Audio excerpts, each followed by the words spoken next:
चलिए अब सीधे रुख करते हैं गोरखपुर का, जहां पर गोरखनाथ मंदिर में कन्या पूजन कार्यक्रम लगातार जारी है।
9 स्वरूपा दुर्गा के रूप में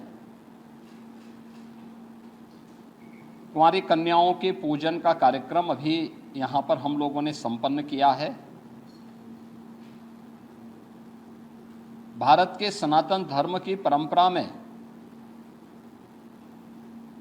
मातृशक्ति के प्रति,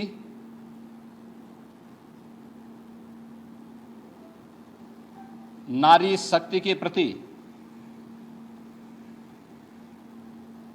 सनातन आस्था का यह पर्व एक नई प्रेरणा प्रदान कर रहा है। मैं इस अवसर पर पूरे प्रदेशवासियों को शारदीय नवरात्रि के 9वीं तिथि की बधाई देता हूं। जगत जननी मां भगवती उनके जीवन में शक्ति का संचार करे, उन्हें हर प्रकार से धन धान्य से परिपूर्ण करें, सुरक्षा और समृद्धि का नया आयाम प्रदान करें। ये मैं प्रदेशवासियों के लिए प्रार्थना करता हूं। ये मेरा सौभाग्य है कि मुझे आज यहाँ पे गोरखनाथ मंदिर की सनातन परंपरा के आयोजन के साथ कुंवारी कन्याओं के पूजन कार्यक्रम के साथ जुड़ने का सौभाग्य प्राप्त हुआ है। यहाँ पर वासंतीय नवरात्रि और शारदीय नवरात्रि के अवसर पर इस पूरे आयोजन के साथ हम लोगों को जुड़ने और सभी प्रकार के कार्यक्रमों को यहाँ पर पूरी भव्यता के साथ आयोजित करने का अवसर प्राप्त होता है। वास्तव में नारी शक्ति के वंदन का और नारी शक्ति के प्रति वर्तमान पीढ़ी को जागरूक करने का भी यह एक बहुत महत्वपूर्ण आयोजन होता है। ये पर्व हम सबको इस बारे में भी अवगत कराता है कि इस चराचर जगत की जो शक्ति है व आदिशक्ति नारी शक्ति का ही एक रूप है। हम जिस जगत जननी मां भगवती की पूजा करते हैं वह नारी शक्ति के प्रति, मातृशक्ति के प्रति हमारे मन में आदर और श्रद्धा का भाव उस शक्ति के जागरण के साथ साथ उस शक्ति के प्रति हम सभी को आग्रही भी बनाता है। जिस परंपरा में इतना पवित्र भाव मातृशक्ति और नारी शक्ति के प्रति रहा हो, स्वाभाविक रूप से ये श्रद्धा और सम्मान का भाव ऐसे ही नहीं रहा होगा। यह उन सभी बातों को लेकर के रहा होगा, क्योंकि जीवन के किसी भी पक्ष को लेकर के अगर हम देखेंगे तो नारी शक्ति के बगैर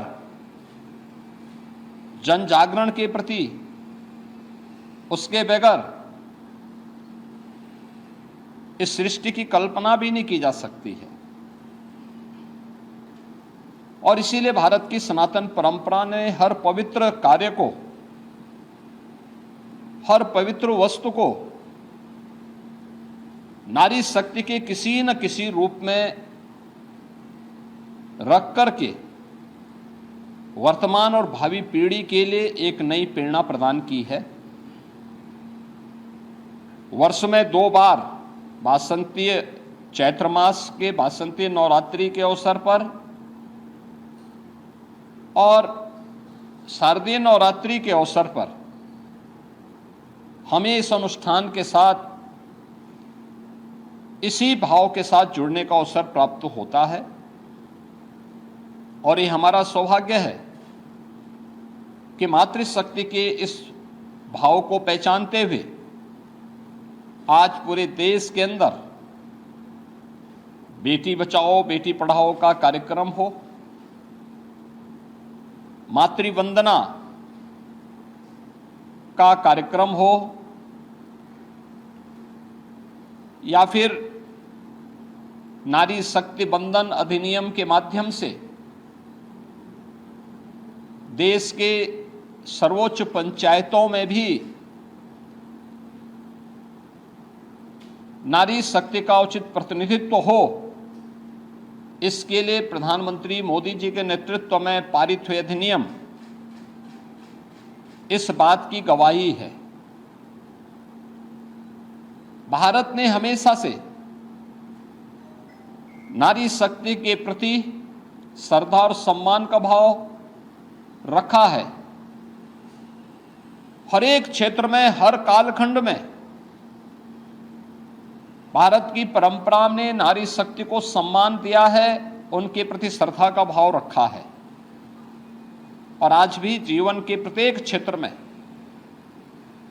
नारी शक्ति ने जहां भी उन्हें लीडरशिप मिली है, अपनी ताकत का एहसास, अपनी सामर्थ्य और शक्ति का एहसास पुरजोर तरीके से करके दुनिया को अचंभित किया है। इस अवसर पर शारदीय नवरात्रि के अवसर पर हम लोगों ने प्रदेश के अंदर भी मातृशक्ति की सुरक्षा, उनके सम्मान और स्वावलंबन से जुड़े हुए मिशन शक्ति के 5वें चरण के कार्यक्रम का शुभारंभ किया था। और मुझे प्रसन्नता है कि प्रत्येक जनपद में जो इनिशिएटिव लिए गए इससे संबंधित, वह अत्यंत सराहनीय रहे हैं।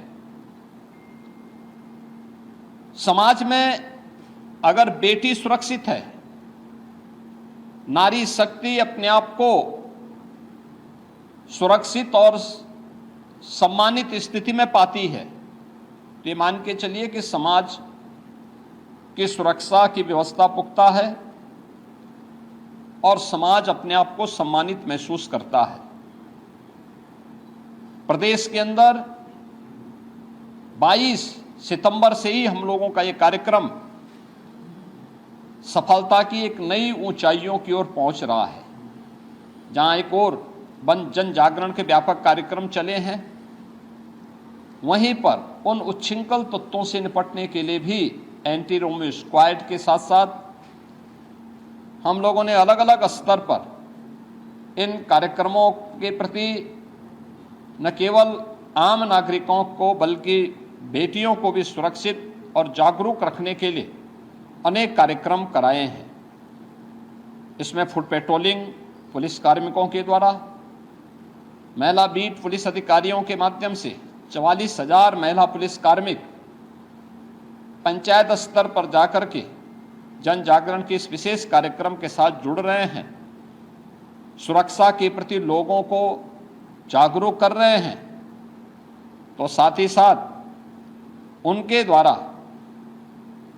इस बात को बताते हुए प्रसन्नता है कि महिला संबंधी अपराध देश की सबसे बड़ी आबादी में न्यूनतम है, लेकिन उसमें भी जो अपराध हैं, अपराधियों को सर्वाधिक सजा कराने वाले राज्य में उत्तर प्रदेश नंबर 1 पर है। महिला शक्ति के सम्मान और उनके स्वावलंबन के साथ साथ जुड़े हुए अनेक कार्यक्रम प्रदेश के अंदर आज के दिन पर 1 करोड़ ऐसे परिवार या महिलाएं हैं जिनको हम 12,000 रुपये सालाना पेंशन की सुविधा उपलब्ध करवा रहे हैं। 26 लाख से अधिक ऐसी बेटियां हैं जिन्हें मुख्यमंत्री कन्या सुमंगला योजना के माध्यम से जन्म से लेकर के स्नातक तक 25,000 रुपये के पैकेज के साथ सरकार ने उनके प्रति सरकार और समाज की जिम्मेदारी को समझते हुए इस कार्यक्रम को आगे बढ़ाया है। प्रदेश में हम लोगों ने मुख्यमंत्री सामूहिक विवाह योजना के माध्यम से अब बेटी के जन्म लेने से लेकर के उसके विवाह तक की सारी जिम्मेदारी सरकार लेगी। इस कार्यक्रम को मुख्यमंत्री सामूहिक विवाह योजना के माध्यम के साथ भी जोड़ा है और मुझे प्रसन्नता है कि बड़े पैमाने पर मुख्यमंत्री सामूहिक विवाह योजना